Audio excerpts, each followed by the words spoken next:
నమస్తే, welcome to prime 9 paper analysis. ఈరోజు మనం ఈనాడు, ఆంధ్రజ్యోతి, సాక్షి అట్లాగే వెలుగు పేపర్లకు సంబంధించి పేపర్ హెడ్లైన్స్ ఏమి ఇచ్చారో చూద్దాం. దీనిలో భాగంగా ఫస్ట్ ఈనాడు పేపర్ కనుక చూసుకుంటే ఈనాడు పేపర్లో ఫస్ట్ హెడ్లైన్ వచ్చి ప్రతి పేదవాడికి సొంత ఇల్లు అన్నట్టు ఒక వార్త అయితే ఇచ్చారు. హెడ్లైన్ అయితే ప్రతి పేదవాడికి సొంత ఇల్లు 2029 నాటికి సమకూర్చడమే ప్రభుత్వ లక్ష్యం, రాష్ట్ర వ్యాప్తంగా లబ్ధిదారులకు 3 లక్షల ఇళ్ల అప్పగింత అంటూ ఒక వార్త అయితే ఇచ్చారు. అయితే నిన్న ఇల్లు అంటే 4 గోడలు కాదు, భవిష్యత్తుకు భద్రత అంటూ సీఎం చంద్రబాబు నాయుడు గారు చెప్పడం జరిగింది. ఉగాది నాటికి మరో 5.9 లక్షల గృహప్రవేశాలు అయితే చేస్తాం. నిన్న అయితే 3 లక్షల మందికి అయితే ఇళ్లను అప్పగించినట్టుగా తెలుస్తోంది. కుటుంబం అంతా కలిసి ఉండేలా 2 ఇళ్లు కలిపి కట్టుకునే వెసులుబాటు అయితే కల్పించబోతున్నాం అంటూ సీఎం చంద్రబాబు నాయుడు గారు అయితే చెప్పడం జరిగింది.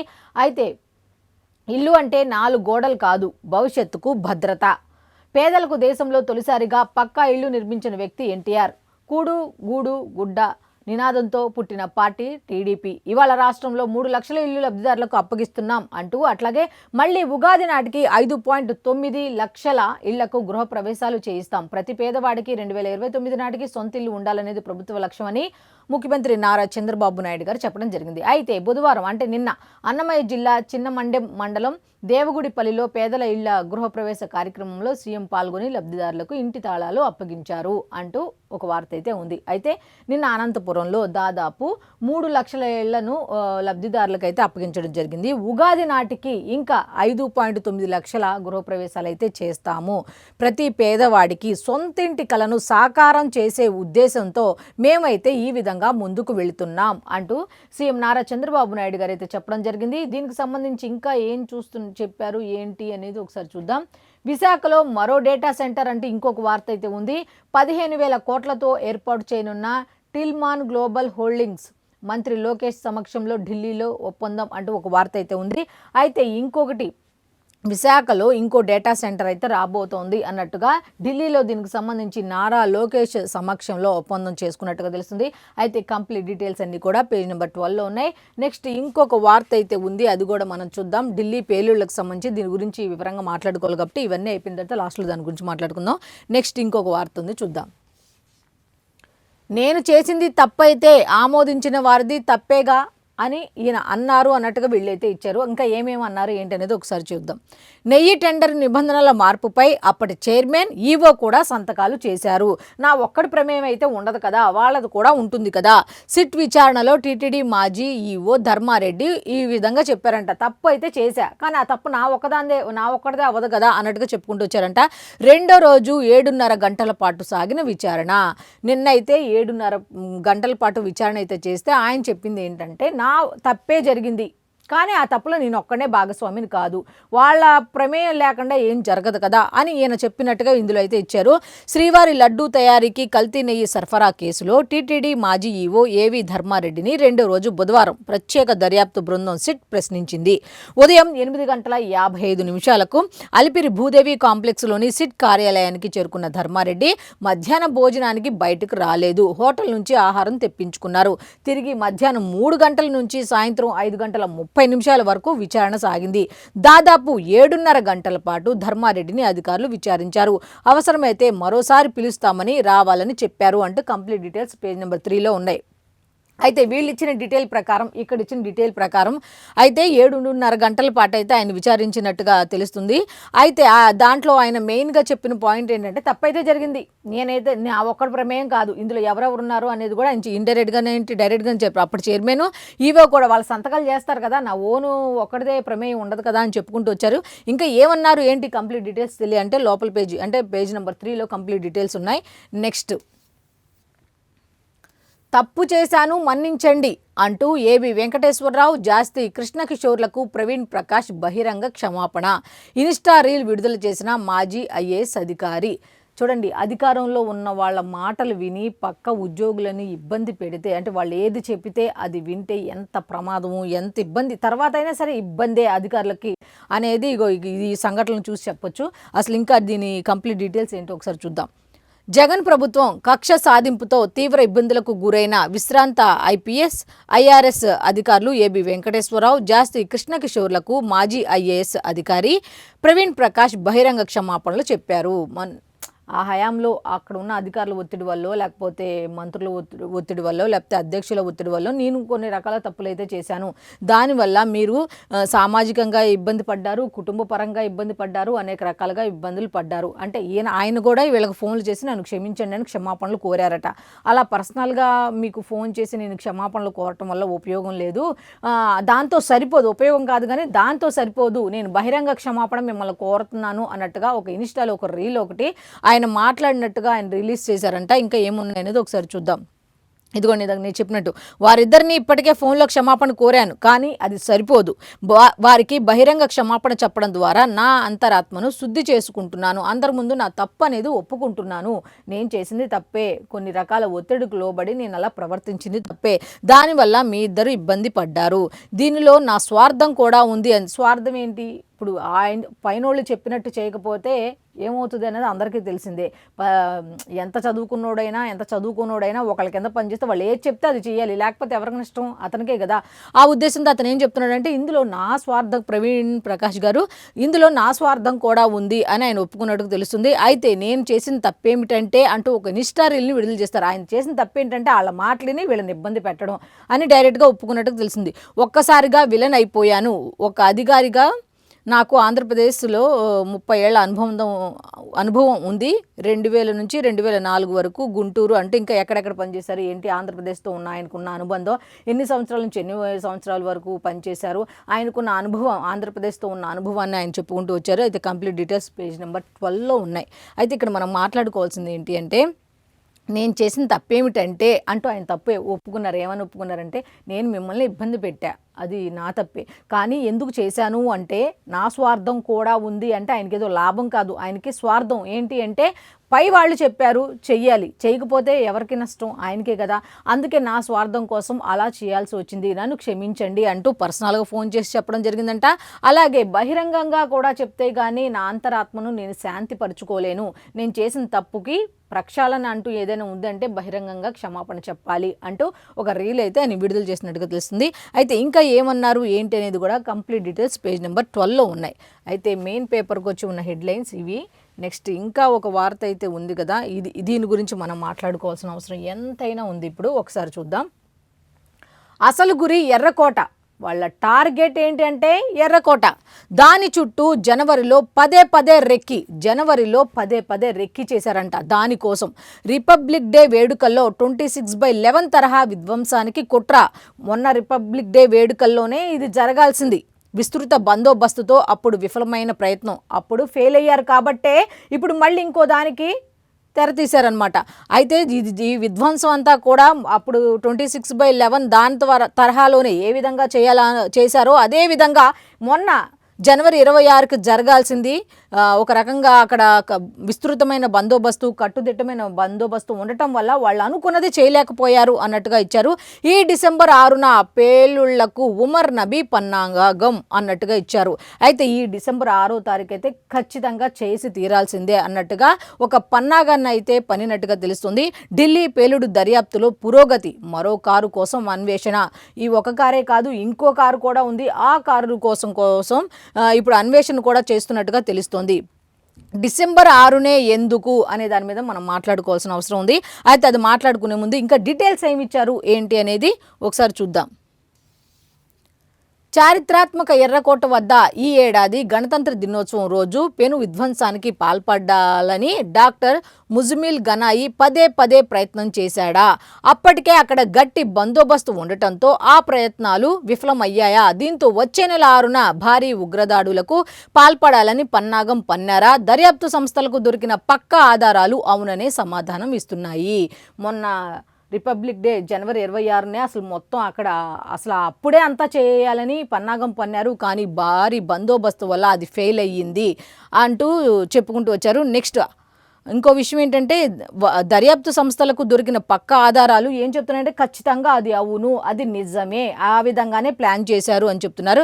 హర్యానాలోని ఫరీదాబాద్లో భారీగా పేలుడు పదార్థాలు లభ్యమయ్యాక డాక్టర్ షహీన్ సయీద్, డాక్టర్ గనాయిలను పోలీసులు అరెస్టు చేసిన విషయం అందరికీ తెలిసిందే. అదే రోజు ఎర్రకోట సమీపంలో కారు పేలుడు జరగడంతో ఈ రెండింటిపై జరుపుతున్న విచారణలో నిర్ఘాంతపరిచే అంశాలు వెలుగులోకి చూస్తున్నాయి. కొందరు అనుమానితుల్ని జమ్మూ కాశ్మీర్ పోలీసులు విచారించగా తాము తొలుత ఈ ఏడాది రిపబ్లిక్ డే నాడు ఎర్రకోట లక్ష్యంగా అంటూ ఒక వార్త అయితే ఇచ్చారు. అయితే దీనికి సంబంధించి ఇంకా కంప్లీట్ డీటెయిల్స్ పేజ్ నెంబర్ 3లో ఉన్నాయి. అవి కూడా ఏమున్నాయి ఏంటి అనేది కూడా ఒక్కసారి చూద్దాం. ఎందుకంటే ఇది మనం మాట్లాడుకోవాల్సిన అవసరం ఉంది, అందరికీ చెప్పాల్సిన అవసరం అయితే ఎంతైనా ఉంది. కట్టుదిట్టమైన ఏర్పాటు లేదు, మన కేంద్ర హోంశాఖ సరిగ్గా పనిచేయట్లేదు ఏంటి అని చాలామంది విమర్శిస్తున్నారు కదా. 26/11 పేలుళ్ల తరహాలోనే మొన్న జనవరి 26వ తారీఖే వాళ్ళు ప్లాన్ చేశారు. కానీ అక్కడ మన కేంద్ర హోంశాఖ సరిగ్గా పనిచేయకపోతే, మన కేంద్ర ప్రభుత్వం గట్టిగా లేకపోతే మొన్నే అయిపోయేవాళ్ళు కదా చాలామంది, ఎంతమంది ప్రాణాలు కోల్పోయేవాళ్ళు. అలా జరుగుంటే ఎంత పెను ప్రమాదం నుంచి బయటపడ్డాం. వాళ్ళు అక్కడ కట్టుదిట్టమైన భద్రత ఏర్పాటు చేయకుండా ఉండి ఉంటే అనేది ఒక్క ఉదాహరణ సరిపోదా? ఎంత పకడ్బందీగా బందోబస్తున్నారు, ఎంత యాక్టివ్గా ఉన్నారు, ఎంత సీరియస్గా ఉన్నారు అని చెప్పడానికి నెక్స్ట్ ఇంకేమున్నాయి అనేది ఒకసారి చూద్దాం. పరిసర ప్రాంతాల్లో జనవరి మొదటి వారంలో పలుమార్లు రెక్కీ కూడా నిర్వహించామని తెలిపారు. తాను అల్ఫలా విశ్వవిద్యాలయం సహాయ ప్రొఫెసర్ డాక్టర్ ఉమర్ నబీ కలిసి రెక్కీ చేశామని అతను చేశాడు. ఈ ఉమర్ నబీ అనే అతను ఇద్దరు కలిసి చేసినట్టుగా పోలీసులు ధృవీకరించాడు. పోలీసులతో ఇతను చెప్పాడనమాట. ఈ రిపబ్లిక్ డే నాడు కుదరనందున వచ్చే జనవరి 26న దాడి చేయాలని నిర్ణయించామన్నాడు. మొన్న బట్టి ఈ 26కి ప్లాన్ చేశారట. అయితే మొబైల్ టవర్ల డేటాను, సీసీటీవీ దృశ్యాలను పోలీసులు సేకరించినప్పుడు ఈ మేరకు రుజువులు దొరికాయి. ఈ ఏడాది దీపావళి నాడు ఢిల్లీలోని రద్దీ ప్రాంతాల్లో పేలుళ్లు జరిపేందుకు కూడా ఉగ్రవాదులు కుట్ర పన్నారని అధికార వర్గాలు తెలిపాయి. అక్కడతో ఆగల, మొన్న దీపావళికి కూడా ప్లాన్ చేసినట్టుగా తెలుస్తోంది. అయితే అమ్మోనియం నైట్రేట్ ఆనవాళ్లు లభ్యమైనట్టుగా తెలుస్తోంది. ఇంకొక ఆసక్తికరమైన విషయాలు బయటకు వచ్చాయి అన్నారుగా, ఒకసారి ఇది చూద్దాం ఏంటో. ఇంటర్నెట్లో చూసి బాంబు తయారీ అన్నట్టుగా ఇచ్చారు. ఇంటర్నెట్లో బాంబు తయారు అంటే ఆ బాంబు ఎలా తయారు చేశారు ఏంటి అంటే ఇంటర్నెట్లో చూసి తయారు చేసి ఉంటాడు అనే అనుమానాలు అయితే వ్యక్తం అవుతున్నట్టుగా తెలుస్తుంది. ఇంటర్నెట్లో ఉన్న సమాచారం శోధించి వాహనంలో అమర్చే ఐఈడి బాంబును ఉమర్ నబీ తయారు చేస్తూ ఉండవచ్చని అనుమానిస్తున్నారు. ఈ క్రమంలోనే అది పేలిందని చెప్తున్నారు. ఇంటర్నెట్లో చూసి చేశాడు కదా, అక్కడ ఏమైనా చిన్న తేడాలు ఏమైనా వచ్చాయో, ఆ కారులో అమర్చేటప్పుడు ఏదైనా తేడాలు వచ్చి ఉంటాయి, అందుకే అది పేలి ఉండవచ్చు అనే అనుమానాలు అయితే వ్యక్తమవుతున్నాయి. ఆ క్రమంలోనే అది పేలిందని చెప్తున్నారు. తాను 3 నెలల పాటు అందుబాటులో ఉండనని అక్టోబర్ 26న జమ్మూ కాశ్మీర్కు వెళ్ళినప్పుడు బంధుమిత్రులకు చెప్పినట్టు తెలిసింది. అంటే ఏంటి, ఇది అక్కడ బాంబు అది కారులో అది సెట్ చేసి దాన్ని బ్లాస్ట్ చేసేసి ఒక 3 నెలలు తాను అజ్ఞాతంలోకి వెళ్ళిపోవాలన్న ప్లాన్తోనో ఏమో కానీ అక్కడున్న కాశ్మీర్లో ఉన్న తన బంధువులకైతే 3 నెలలు అయితే నేను కనపడను, నేను అందుబాటులో ఉండను అన్నట్టుగా చెప్పినట్టుగా తెలుస్తోంది. అయితే శ్రీనగర్లో పోస్టర్లు వెలిసిన అంశంలో పోలీసుల ముమ్మర దర్యాప్తుతో ఆ పన్నాగం బెడిసి కొట్టింది అనేట్టుగా ఇచ్చారనమాట. అయితే ఇంకొకటి, బాబ్రీ మసీదు కూల్చివేసిన రోజు పేలుళ్లకు పన్నాగం. డిసెంబర్ 6 ఎందుకు అని అన్నారు అంటే చూడండి ఒకసారి. పేలుడు పదార్థాలున్న కారుతో ఎర్రకోట సమీపానికి వచ్చిన డాక్టర్ ఉమర్ నబీ డిసెంబర్ 6న బాబ్రీ మసీదు కూల్చివేత రోజు శక్తివంతమైన పేలుళ్లకు కుట్ర పన్నినట్లు అధికారులు తెలిపారు. ఆ రోజు బాబ్రీ మసీదును కూల్చిన రోజు డిసెంబర్ 6 కాబట్టి అదే రోజున ఈ కుట్ర చేయాలన్న ఉద్దేశంతో అతను ఆలోచించినట్టుగా తెలుస్తోంది. జైషే మహమ్మద్ ఉగ్రవాదులతో సంబంధం ఉన్న 8 మందిని విచారించిన మీదట ఇది బయటపడింది. డిసెంబర్ 6నే ప్లాన్ చేశారు. ముజమిల్ గనాయి అరెస్టుతో ఆ ప్రయత్నానికి గండిపడింది. విద్యాపరంగా మంచి రికార్డులున్న ఉమర్ కొన్ని టెలిగ్రామ్ గ్రూపుల్లో చేరి 2021లో గనయితో కలిసి తుర్కియేకి వెళ్ళాక జీవితం తీవ్రవాదం వైపు మళ్ళిందని గుర్తించారు. అతను చాలా మంచిగా తెలివిగలడంట, మంచి రికార్డు, విద్యాపరంగా మంచి రికార్డులు ఉన్నాయంట. కాకపోతే 2021లో గనయితో కలిసి తుర్కియేకి వెళ్ళాక జీవితం తీవ్రవాదం వైపు మళ్ళిందని గుర్తించారు. అక్కడే జైషే నేతల్ని వారు కలిసినట్లు భావిస్తున్నారు. అప్పటి నుంచి అమ్మోనియం నైట్రేట్, పొటాషియం నైట్రేట్, గంధకం వంటి పేలుడు పదార్థాల సమీకరణను ప్రారంభించి అల్ఫలా వర్సిటీ సమీపంలోనే నిల్వ చేస్తూ వచ్చినట్లు గుర్తించారు. డిసెంబర్ 6న చేయబోయే పేలుళ్ల గురించి సన్నిహితులకు చెప్పి పేలుడు పదార్థాలను తన కారులో ఉంచడం ప్రారంభించాడని బయటపడింది. వీరున్న ఒక టెలిగ్రామ్ గ్రూపును పాక్లోని ఉగ్రవాదిని నడిపేవాడని తెలియంది. చూడండి, పాక్లో ఉన్న ఒక ఉగ్రవాది వీళ్ళ టెలిగ్రామ్ గ్రూపును నడిపేవాడట. ఒకసారి చూడండి, మాకేం సంబంధం లేదని చెప్పుకున్న వాళ్ళందరూ ఎక్కడి నుంచి వస్తున్నారు? పాక్ నుంచే వస్తున్నారు. చూడండి, ఎంతో మంచి రికార్డులు ఉన్నాయి. జీవితం అనేది భవిష్యత్తు ఎంత బాగుంది అనేది లేకుండా ఆ ఉగ్రవాదం వైపు వెళ్ళటం వల్ల తన జీవితాన్ని కోల్పోయాడు. ఎంతమంది, ఒక 13 మంది జీవితాలని మింగేశాడు. ఉగ్రవాదం వైపు వెళ్ళటం వల్ల ఎంత దారుణం అసలు.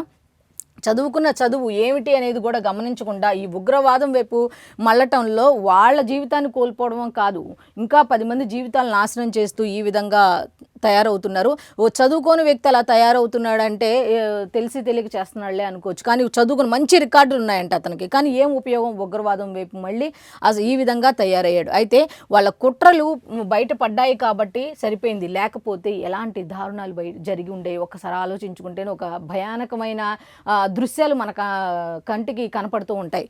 సో నెక్స్ట్ సాక్షి పేపర్కి వెళ్దాం. సాక్షి పేపర్లో ఏమి ఇచ్చారు అనేది చూద్దాం.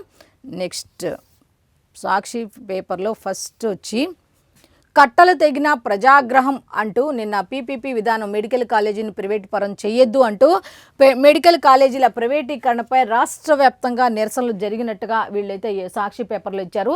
175 అసెంబ్లీ నియోజకవర్గాల్లో వైఎస్ఆర్సీపీ నిరసన ర్యాలీలు నిర్వహించినట్టుగా తెలుస్తుంది. అయితే అక్కడ ఏమి ఇచ్చారు, ఏ విధంగా ఇది సక్సెస్ అయింది, ఏంటి, అసలు వాళ్ళు ఏం చెప్పబోతున్నారు అనేది కూడా ఒకసారి మనం తెలుసుకుందాం. స్వచ్ఛందంగా వేలాదిగా కదిలి వచ్చిన విద్యార్థులు, తల్లిదండ్రులు, మేధావులు, ప్రజా సంఘాల నేతలు, మేము ఎవరికి ఏమీ డబ్బులు కానీ ఏమి కానీ పంచలా, వాళ్ళంతటా వాళ్లే వచ్చారు. విద్యార్థులు, తల్లిదండ్రులు, మేధావులు, ప్రజాప్రతినిధులు అన్నట్టుగా ప్రజా సంఘాల నేతలు కూడా. అయితే 17 నెలల్లో చేసిన 2.50 లక్షల కోట్ల అప్పులో కేవలం 5,000 కోట్లు వీటి కోసం ఖర్చు చేయలేరా? వాళ్ళు ప్రశ్నించినట్టుగా ఈ 17 నెలల్లో మీరు చేసిన అప్పు ఎంత? 2.50 లక్షల కోట్లు అప్పు చేశారు.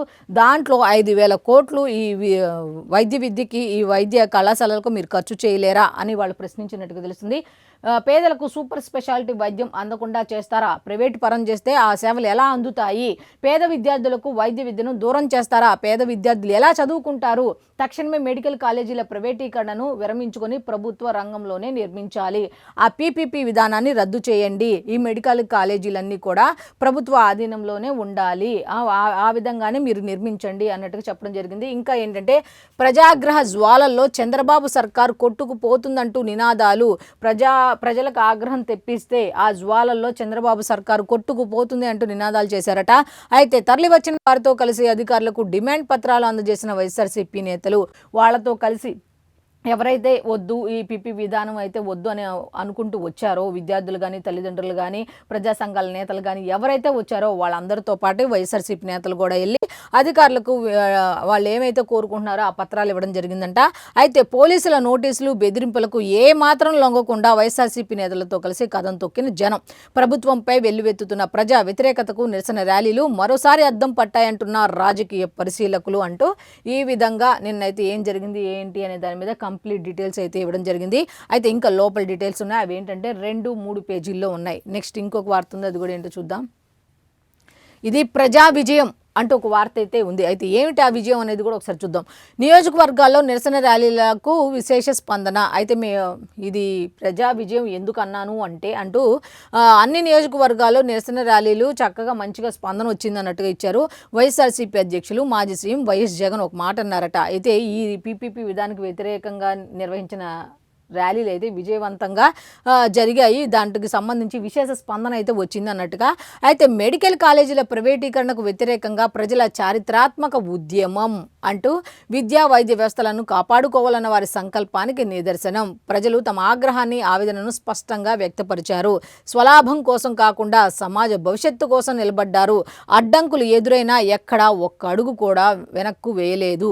ఇది రాష్ట్రంలో ప్రజాస్వామ్య స్ఫూర్తికి అద్దం పట్టింది. పోన్లేండి, ఇప్పటికైనా ఆయన ఒక మాట అన్నారు, ఇదే నిరసనలు అప్పుడు చేయనిచ్చేవాళ్ళ, ఆ విధంగా రోడ్ల మీద తిరగనిచ్చేవాళ్ళ అంటే ఒక మాట అయితే ఒక రకంగా ఒప్పుకున్నట్టుగా. ఇది రాష్ట్రంలో ప్రజాస్వామ్య స్ఫూర్తికి అద్దం పట్టింది. చంద్రబాబు ఇకనైనా మెడికల్ కాలేజీల ప్రైవేటీకరణ నిర్ణయాన్ని వెనక్కు తీసుకోండి. కనీసం ఇప్పుడైనా వీళ్ళు రోడ్డు మీదకి వచ్చి నిరసనలు, లేకపోతే భావ వ్యక్తీకరణ, లేకపోతే ఒక దాన్ని ఏమంటారు స్వేచ్ఛగా మాట్లాడేది ఇప్పుడైనా ఉంది అనేది ఇండైరెక్ట్గా ఆయన ఒప్పుకున్నట్టే కదా. అయితే ర్యాలీలు విజయవంతం చేసిన అందరికీ ధన్యవాదాలు అంటూ ఆయన స్పందన అయితే తెలియజేశారు. అయితే ఒక విషయం అయితే ఒప్పుకున్నట్టుగా మనకు తెలుస్తుంది. వాళ్ళ హయాంలో అసలు బయటకు వచ్చి ఒక మనిషి ఏం జరిగిందని మాట్లాడడానికి కూడా భయపడేవాళ్ళు. ఒక మీడియా వాళ్ళే ఒక ముందు మైక్ పెట్టినా అమ్మో ఏం జరిగిద్దో మా మీద కేసులు పెడతారో ఏంటమ్మో మాకేదో జరిగిద్దని కనీసం వచ్చి మాట్లాడే వాళ్ళు కూడా ఉండేవాళ్ళు కాదు. అసలు వాళ్ళు లోపల ఏమన్నా ఉన్నా వాళ్ళకు వాళ్ళే మాట్లాడుకునే వాళ్ళు, కానీ సన్నిహితుల్లో కూడా ఎవరు ఎవరు పరా అనేది కూడా తెలిసేది కాదు. ఏ రకంగా 10 మంది గుమ్మిగూడి మాట్లాడుకుంటే ఏం వెళ్ళుద్దో ఏంటో కూడా తెలియకుండా భావ వ్యక్తీకరణకు స్వేచ్ఛ అయితే ఉండేది కాదని చాలామంది చెప్తున్నారు. సో పాపం వీళ్ళు వచ్చి బయటకు వచ్చి చెప్పినా కూడా ఈయనమైతే ఒక రకంగా ఒప్పుకున్నట్టే అని అనుకుంటున్నారు. సరే ఇంకా వార్తలు ఉన్నాయి ఏంటో చూద్దాం. సేమ్ అంతా మేమే చేసాం అంటున్నారుగా. డేటా సెంటర్ దగ్గర నుంచి గూగుల్ దగ్గర నుంచి గూగుల్ డేటా సెంటర్ దగ్గర అవన్నీ మేమే అన్నారుగా. ఇప్పుడు కూడా ఇంకోటి ఏమోదో అంటున్నారు. జగన్ ప్రభుత్వం కట్టిన ఇళ్లకు బాబు కలరింగ్, మేమే కట్టాం ఇళ్ళు, దానికి కలర్లు వేసుకుంటే ఎలాగా, మీరు కట్టినట్టుగా కలరింగ్ ఇస్తే ఎలాగా అనే దాని మీద అయితే పేదలందరికీ స్థలాలు ఇచ్చి ఇల్లు కట్టిస్తామని మేనిఫెస్టోలో హామీ అంటూ 17 నెలల్లో గజం స్థలం ఒక్క ఇల్లు మంజూరు చేయని చంద్రబాబు. 17 ఇళ్ళకి సంబంధించి నువ్వేం చేయాలా, మొత్తం ఏం చేసిందని నువ్వు కలర్ వేసుకొని కలరింగ్ ఇస్తే ఎలాగా అనే దాని మీద అయితే ఇచ్చారు. నెక్స్ట్ నాడు నవరత్నాలు పేదలందరికీ ఇళ్ళు పథకం కింద 31.19 లక్షల పేదింటి మహిళలకు ఉచితంగా ఇళ్ల స్థలాలు ఇచ్చిన వైఎస్ జగన్ వాటిలో 19 లక్షలకు పైగా ఇళ్ల నిర్మాణం మొదలు పెట్టారు. అప్పుడు మొదలైంది. అవన్నీ మా హయాంలోనే ఇచ్చామన్నట్టుగా ఇచ్చారు. అయితే ఇంకా వీళ్ళు ఏమన్నారు ఏంటి అనేది చూసుకుంటే పేజ్ నెంబర్ 10లో కంప్లీట్ డీటెయిల్స్ ఉన్నాయి. ఇంకా ఉన్నాయి వార్తలు ఒకసారి చూద్దాం. ఇదిగోండి, ధర్మారెడ్డి గారు ఈనాడు పేపర్లో ఏమన్నారో ఒకలా ఇచ్చారు, సాక్షిలో ఈయన ఏమన్నారో అనేది ఒక్కొక్కరిది ఒక్కొక్క వర్షన్. అదేంటి చూద్దాం. భక్తుల మనోభావాలు దెబ్బతీయదు, వాళ్ళు ఏమి ఇచ్చారు ఏంటి అనేది మాత్రమే చెప్పడమే ఇక్కడ నా ఉద్దేశం. వాళ్ళు హెడ్లైన్స్లో ఏమి ఇచ్చారు ఏంటి అనేది. భక్తుల మనోభావాలు దెబ్బతీయొద్దు. టీటీడీ మాజీ ఈవో ధర్మారెడ్డి భక్తుల మనోభావాలను మీరు అసలు దెబ్బతీయొద్దు అన్నట్టుగా వాళ్ళతో మాట్లాడినట్టుగా తెలుస్తుంది. కొన్ని మీడియా సంస్థలు పనిగట్టుకొని అవాస్తవాలు ప్రచారం చేస్తున్నాయి. నేను మాట్లాడింది ఒకటైతే వేరేలా చెప్తున్నాయి, కావాలని పనిగట్టుకొని అవాస్తవాలు ప్రచారం చేస్తున్నాయి. అన్ని ప్రశ్నలకు సవివరంగా సమాధానాలు చెప్పా. గతంలో టీటీడీలో పనిచేసిన అధికారులందరినీ విచారించడంలో భాగంగానే నన్ను పిలిచారు. నా మీద నింద పడలా, నా ప్రమేయం లేదన్న విషయం వాళ్ళకి తెలుసు. కాకపోతే ఈ విషయం బయటకు వచ్చింది కదా, మిగతా వాళ్ళందరినీ ఎలా పిలుస్తున్నారో అలాగే నన్ను కూడా క్యాజువల్గా పిలిచారు అని ఈయన చెప్పినట్టుగా వీళ్ళు రాసుకుంటూ వచ్చారు. అయితే ఇంకా లోపల ఏమేమి చెప్పారు ఏంటి అనేది ఉన్నాయి. లోపల పేజీ 14 పేజ్ నెంబర్ 14లో కంప్లీట్ డీటెయిల్స్ ఉన్నాయి. నెక్స్ట్ కేజీహెచ్లో వైద్యం అందక గిరిజన పసికందు మృతి. నిజంగా ఇటువంటి మాత్రం బయటకు వస్తే సమాధానం ఇచ్చుకోవాల్సిన అవసరం ఎంతైనా ఉంది. అధికారులది ఉంది, లేకపోతే ప్రభుత్వానికి కూడా ఉంది. ఇటువంటి ఇది వాస్తవమా కాదా అనేది తెలియాలి. అది నిజంగా వాస్తవం అయితే మాత్రం కంపల్సరీ అక్కడ చర్యలు ఏం జరుగుతున్నాయి ఏంటి అనేది తప్పకుండా తెలుసుకోవాలి. వైద్యుల నిర్లక్ష్యంపై తల్లిదండ్రుల ఆందోళన. కేజీహెచ్లో వైద్యం అందక గిరిజన పసికందు మృతి. అయితే వైద్యం అందక ఒక చిన్న పసిపాప అయితే మృతి చెందిన తెలుస్తుంది. అయితే వైద్యుల నిర్లక్ష్యమే కారణం అని తల్లిదండ్రులు అయితే ఆందోళన చేస్తున్నారట. ఆసుపత్రిలో పిల్లల వార్డు వద్ద బైఠాయింపు. విచారణ చేస్తున్న సిఎస్ఆర్ ఎంఓ డాక్టర్ శ్రీహరి అన్నట్టుగా ఒక కంప్లీట్ డీటెయిల్ అయితే పేజ్ నెంబర్ 5 ఉన్నాయి. ఇలాంటి మాత్రం ఖచ్చితంగా నిజంగా అది జరిగిందా లేదా అనేది ఒక క్లారిటీ అయితే వాళ్ళు ఇచ్చుకోవాల్సిన అవసరం అయితే ఉంది. నిజంగా ఇది వాస్తవం అయితే మాత్రం అధికారులపై వైద్యులపై చర్యలు తీసుకోవాలని చాలామంది కోరుకునే వాస్తవం అయితే అదే. నెక్స్ట్ ఇంకో వార్త కూడా ఉంది, ఏంటి చూద్దాం. బీసీ హాస్టల్ విద్యార్థికి స్క్రబ్ టైఫస్ వ్యాధి అంటూ ఒక వార్త అయితే ఉంది. అది ఎక్కడ జరిగింది ఏంటి అనేది ఒకసారి చూద్దాం. విశాఖ కేజీహెచ్లో చికిత్స. శ్రీకాకుళం జిల్లా కొత్తూరు మండలంలో ఘటన. నల్లులు వంటి కీటకాలతో ఇవి సోకుతాయన్న వైద్యాధికారి. నల్లులు ఒక మంచానికి నల్లులు పట్టాయంటే ఏంటి, అధికారులు సరిగ్గా పట్టించుకోవట్లేదనా, లేకపోతే శుభ్రం చేయట్లేదనా, లేకపోతే ఏంటి సంబంధించి అంటే బీసీ హాస్టల్ విద్యార్థికి స్క్రబ్ టైఫస్ వ్యాధి అయితే వచ్చినట్టుగా తెలుస్తుంది. అయితే దీన్ని ఒక విద్యార్థికి వచ్చింది కాబట్టి దీన్ని సోకకుండా, ఇంకా మిగతా పిల్లలకు సోకకుండా, శుభ్రత లేకుండా ఉన్న హాస్టల్లో తనిఖీలు చేసి దీని వాస్తవం అయితే మాత్రం కంపల్సరీగా ఇటువంటి పరిగణలోకి తీసుకోవాల్సిన అవసరం ఎంతైనా ఉంది. మన మిత్రుడు కన్నా శత్రువు అయినా ఎవరైనా సరే, ప్రతిపక్షంలో ఉన్నా విపక్షంలో ఉన్నా సరే, కొంతమంది చెప్తున్న మాటలని వాస్తవమా కాదా అని గ్రహించుకోవాలి. ఒక రకంగా మీరు మనకు అనుకూలంగా ఉన్న వాళ్ళని చూసి నేర్చుకోవడం కన్నా మనకు వ్యతిరేకంగా ఉండే వాళ్ళు ఏం చెప్తున్నారు అనే దాని మీద కాన్సన్ట్రేషన్ చేసి అటువంటి జరగకుండా ఒక రకంగా అధికారులు చేయాల్సిన పాపం వీళ్ళే మీకు చేసి చూపిస్తున్నట్టుగా ఉంది. ఇట్లాంటి బయటకు వస్తే మీరు అక్కడికి వెళ్ళాలి, అధికారులు అక్కడికి వెళ్ళాలి, వాస్తవమా కాదా చూడాలి. నిజంగా వాస్తవం అయితే అక్కడికి వెళ్ళి చర్యలు తీసుకోవాల్సిన అవసరం ఎంతైనా ఉంది. అయితే కంప్లీట్ డీటెయిల్స్ అన్ని కూడా పేజ్ నెంబర్ 5లో ఉన్నాయి. నెక్స్ట్ సాక్షి ఎడిటర్ ధనంజయ రెడ్డికి మళ్లీ ప్రివిలేజ్ కమిటీ నోటీసులు ఇచ్చిందట. 21వ తేదీన అసెంబ్లీ కమిటీ హాల్లో హాజరు కావాలని సమాచారం అట. అయితే కొనసాగుతున్న చంద్రబాబు సర్కారు కక్ష సాధింపు, ఈ చంద్రబాబు సర్కారు అనేది తమపై కక్ష సాధిస్తుందని, అది ఇంకా కొనసాగుతుందని, ప్రభుత్వ వైఫల్యాలను ఎండగడుతోందని సాక్షిపై కత్తిగట్టిన వైనం, జర్నలిస్టు ప్రజా సంఘాల నుంచి నిరసన వెల్లువెత్తుతున్న ఆగని వేధింపులు అంటూ ఒక వార్త అయితే దీనికి సంబంధించి కంప్లీట్ డీటెయిల్స్ లోపల పేజీల్లో ఉన్నాయి. నెక్స్ట్ ఇంకోటి, ప్రైవేట్ అంటే పిచ్చి ప్రేమ అంట. అసలు ఎంత ఇష్టం అనంట చంద్రబాబు నాయుడు గారికి. కేంద్ర సంస్థలకు ఎకరం 4.1 కోట్లు, ప్రైవేటు సంస్థలకు ఎకరం 50 లక్షలు. కేంద్ర సంస్థలకైతే 4 కోట్లు దాదాపు, ప్రైవేటు సంస్థలకైతే ఎకరం 50 లక్షలట. రాజధానిలో భూ కేటాయింపుల్లో చంద్రబాబు సర్కారు తీరు ఇది. ఈ విధంగా ఉంది. ప్రైవేట్ అంటే ఎంత ఇష్టం ఆయనకి అన్నట్టుగా చెప్పుకుంటూ వచ్చారు. నెక్స్ట్ ఇంకో వార్త ఉంది, అది కూడా ఏంటో చూద్దాం. రహేజాకు విశాఖలో ఎకరం 99 పైసలకే 27.10 ఎకరాలు కేటాయింపు అంటూ ఇంకొక వార్త కూడా ఇచ్చారు. రిలయన్స్కు ఎకరం 40 లక్షల చొప్పున, అనకాపల్లిలో 30 ఎకరాలు, పలు కంపెనీలకు భూములు ప్రోత్సాహకాలు మంజూరు చేస్తూ ఉత్తర్వులు అయితే జారీ చేసినట్టుగా ఉంది. అది దీనికి సంబంధించిన కంప్లీట్ డీటెయిల్స్ కూడా పేజ్ నెంబర్ 11లో ఉన్నాయి. నెక్స్ట్ ఇంకోటి, ఇది మనం మాట్లాడుకుందాం, ప్రతి దాంట్లో కూడా లాస్ట్లోనే మాట్లాడుకుందాం. నెక్స్ట్ ఇదే లాస్ట్, సాక్షి పేపర్కి సంబంధించి లాస్ట్ ఇదే. అయితే ఒకసారి మనం మాట్లాడుకుందాం. ముమ్మాటకి ఉగ్రదాడే అంటే ఒక హెడ్లైన్తో మొన్న ఢిల్లీలో జరిగిన కారు బాంబ్ బ్లాస్ట్ గురించి అయితే ఇచ్చారు. ఢిల్లీ పేలుడు ఘటనలను తీవ్రంగా ఖండించిన కేంద్ర మంత్రివర్గం, పౌరుల మరణం పట్ల విచారం వ్యక్తం చేస్తూ తీర్మానం, ప్రధాని మోదీ నేతృత్వంలో సమావేశమైన కేబినెట్ విచారణ వేగవంతం చేయాలని దర్యాప్తు సంస్థలకు ఆదేశం, పరిస్థితిని ఉన్నత స్థాయిలో సమీక్షిస్తున్నట్లు వెల్లడి, ఉగ్రవాదాన్ని సహించే ప్రసక్తే లేదని స్పష్టీకరణ, దేశ ప్రజల రక్షణకు ప్రభుత్వం కట్టుబడి ఉన్నట్లు ఉద్ఘాటించారు అన్నట్టుగా తెలుస్తుంది. బయటపడిన భారీ కుతంత్రం, ఢిల్లీలో డిసెంబర్ 6న వరుస పేలుళ్లు జరిపేందుకు కుట్ర. డిసెంబర్ 6, జనవరి 26, మొన్న దీపావళి, ఎన్ని రకాల ప్లాన్లు చేశారో ఒకసారి చూడండి. అయితే ఒక రకంగా ఎంత పెను ప్రమాదం నుంచి మనం బయటపడ్డాము, దేశం అనేది బయటపడింది అంటే ఒక రకంగా తలుచుకుంటేనే ఒళ్ళు గగురు పొడుస్తుంది అనమాట. అయితే సాక్షికి సంబంధించి ఈ విధంగా ఉన్నాయి. ఇప్పుడు ఆంధ్రజ్యోతికి వెళ్దాం. ఆంధ్రజ్యోతిలో ఏమి ఇచ్చారు ఏంటంటే, ఫస్ట్ హెడ్లైన్, గ్లోబల్ ట్రేడ్ గేట్వేగా విశాఖ అంటూ హెడ్లైన్ ఇచ్చారు. పారిశ్రామికవేత్తల సదస్సుకు సంబంధించి ఇన్వెస్ట్ ఇన్ ఏపీ నినాదంతో రేపటి నుంచే భాగస్వామ్య సదస్సు, భారీ ఏర్పాట్లు. ఆంధ్రప్రదేశ్లో పెట్టుబడులు పెట్టండి, ఇక్కడ ఉన్న మౌలిక వస్తువులు ఏంటి అనేది మీకు మేము వివరిస్తాం. ఆంధ్రప్రదేశ్ అభివృద్ధికి, అలాగే మీరు పెట్టుబడి పెట్టే అవకాశాలు ఇవన్నీ కూడా ఒకసారి ఆంధ్రప్రదేశ్కి రండి అని నారా లోకేష్ కానీ, నారా చంద్రబాబు నాయుడు గారు కానీ విదేశాల్లో తిరిగి పారిశ్రామికవేత్తలను ఆహ్వానించడం జరిగింది. అయితే ఆ క్రమంలో అంటే రేపు ఎల్లుండి 2 రోజుల పాటు నిర్వహించే ఈ భాగస్వామ్య సదస్సుకి భారీ ఏర్పాట్లు చేసినట్టుగా తెలుస్తోంది.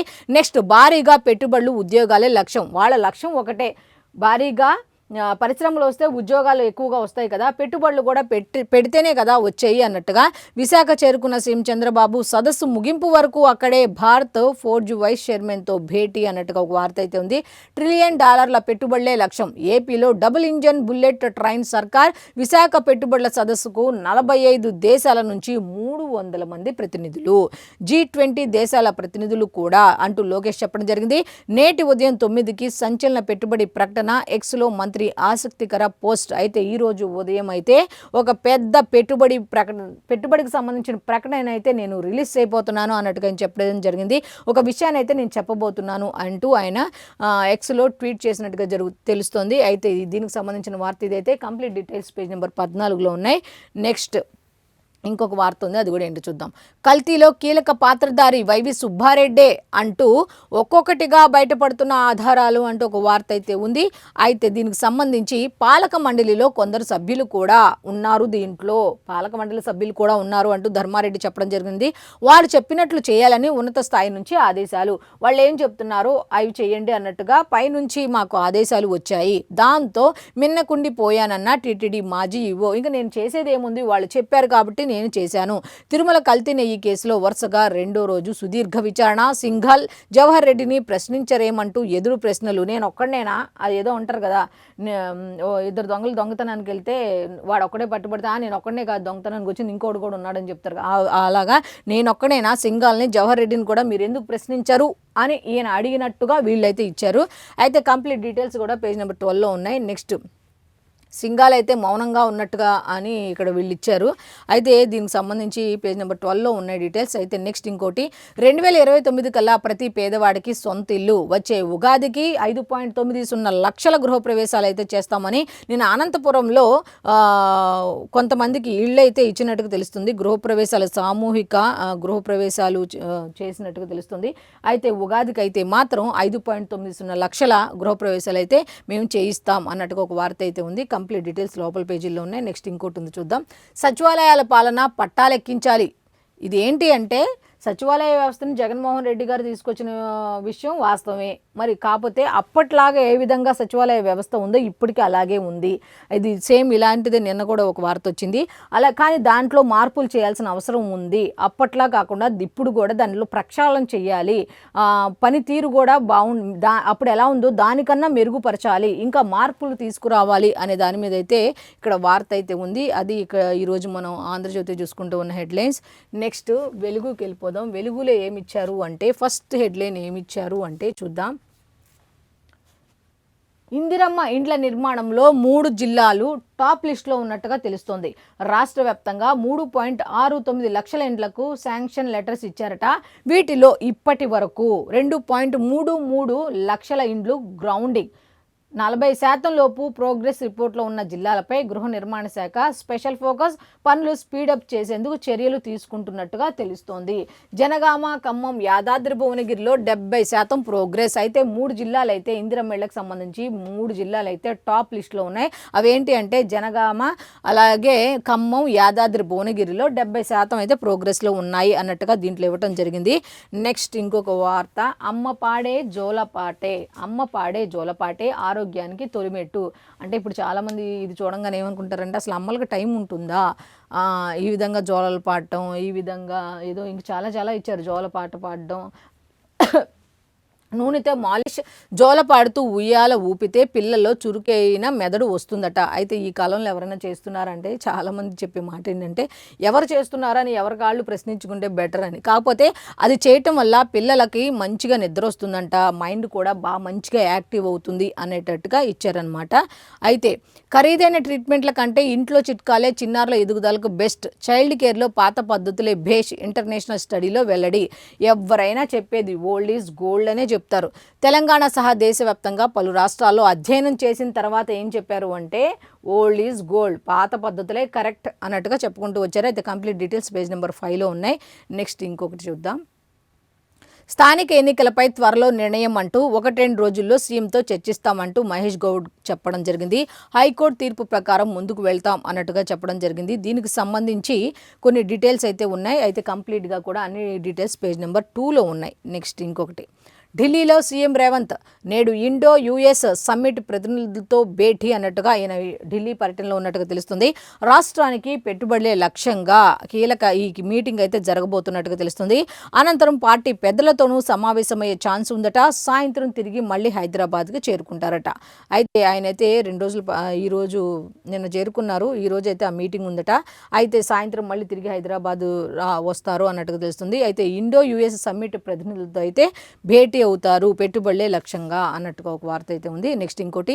కేసీఆర్వి ఏకపక్ష నిర్ణయాలు, కాంట్రాక్టర్లకు లబ్ధి చేకూర్చడానికి కాళేశ్వరం అంచనా విలువ పెంపు అక్రమాలను జస్టిస్ ఘోష్ కమిషన్ నిర్ధారించింది. హైకోర్టులో కౌంటర్ దాఖలు చేసిన రాష్ట్ర సర్కార్ సిబిఐ దర్యాప్తు అనంతరం నేరు రుజువు అవుతుంది.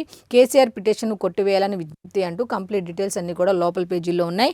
నెక్స్ట్ ఇంకొక వార్త ఉంది, అది కూడా ఏంటి చూద్దాం.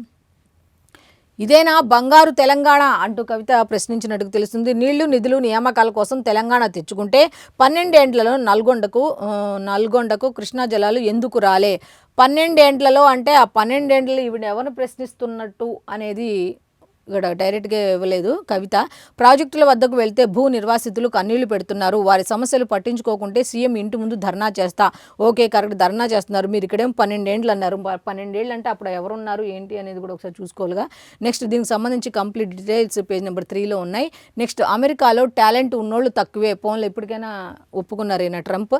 నెక్స్ట్ కంప్లీట్ డీటెయిల్స్ అన్ని కూడా పేజ్ నెంబర్ 9లో ఉన్నాయి. నెక్స్ట్ తెలియక తప్పు చేసా క్షమించండి అంటూ దీని గురించి మనం మాట్లాడుకోవాలి. 2016లో గేమింగ్ యాప్ యాడ్ చేశా, అది బెట్టింగ్ యాప్ అని తెలియదు. ప్రకాష్ రాజ్ యువత బెట్టింగ్ జోలికి వెళ్ళొద్దని విజ్ఞప్తి. సిఐడి విచారణకు హాజరు, స్టేట్మెంట్ రికార్డు అన్నట్టుగా ఇచ్చారు. అయితే నిన్న ఆయన అధికారుల దగ్గరికి వెళ్ళి ఒక చెప్పిన మాట ఏంటి అనే దాని మీద అయితే తెలియక చేసిందే తప్ప తెలిసి చేసింది కాదు అనే వివరణ ఇచ్చుకుంటారు. బయటకు వచ్చి కూడా ఆయన అదే మాట చెప్పారు.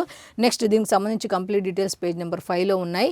అయితే ఇంకొక లాస్ట్ వార్త ఒకటి ఉంది కదా, ఉగ్రదాడికి సంబంధించి, అదొకసారి మనం మాట్లాడుకుందాం. అయితే 26/11 తరహాలో పేలుళ్లకు కుట్ర, 200 ఐఈడి బాంబులతో బ్లాస్ట్కు ప్లాన్, 200. ఒకసారి చూడండి. ఎర్రకోట, India gate, Gauri Shankar temple target, దేశవ్యాప్తంగా ఉన్న మాల్స్, రైల్వే స్టేషన్లు లక్ష్యం. వాళ్ళు ఎంత ఇదిగా రెక్కి నిర్వహించారో చూడండి. దీపావళి రోజు ఢిల్లీలో పేలుళ్లకు స్కెచ్, సెక్యూరిటీ ఎక్కువగా ఉండటంతో వెనకడుగు. దీపావళి రోజు జనవరిలో, అలాగే మన డిసెంబర్లో అన్నిటిలో ఎన్ని రకాలుగా ప్లాన్ చేశారు. బట్ అక్కడ కట్టుదిట్టమైన భద్రతా ఏర్పాట్లు చేయటంతో.